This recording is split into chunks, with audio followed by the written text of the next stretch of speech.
Hi സുഹൃത്തുക്കളെ, ഇന്ന് നമുക്കൊരു എൻജിൻ സെറ്റിംഗാണ്. എൻജിൻ സെറ്റിങ്ങിൻ്റെ സമയത്ത് ന്യൂട്രൽ ലൈറ്റ് എങ്ങനെ കത്തുന്നു, വണ്ടി ന്യൂട്രലാണെന്ന് എങ്ങനെ മനസ്സിലാക്കും, എൻജിൻ എങ്ങനെ മനസ്സിലാകും എന്നുള്ളൊരു വീഡിയോ ആണ് ഇത്. ന്യൂട്രൽ സ്വിച്ച്, ഈ ന്യൂട്രൽ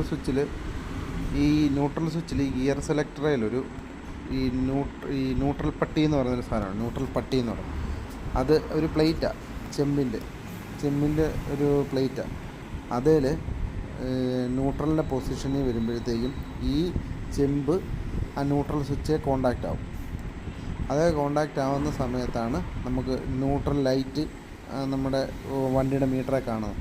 അപ്പം നമ്മൾ എൻജിൻ പണിയുന്ന സമയത്ത് ഈ ന്യൂട്രൽ പട്ടിക്ക് കംപ്ലൈൻ്റ് ഉണ്ടെങ്കിൽ, ആ പ്ലേറ്റിന് കംപ്ലൈൻ്റ് ഉണ്ടെങ്കിൽ നമ്മളത് മാറ്റിക്കയറ്റും. അപ്പോൾ ഞാനിപ്പോൾ നോക്കുമ്പോഴത്തേക്ക് ഇതിന് ചെറിയ കംപ്ലൈൻ്റ് ഉണ്ട്, അധികം ഓടത്തില്ല, അത് തേഞ്ഞ് തീരാറായി.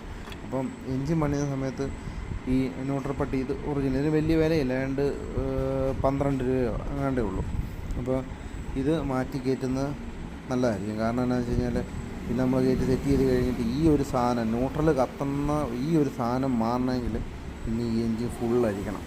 അപ്പം മറ്റൊരു വീഡിയോയിൽ വീണ്ടും കാണാം. ബൈ.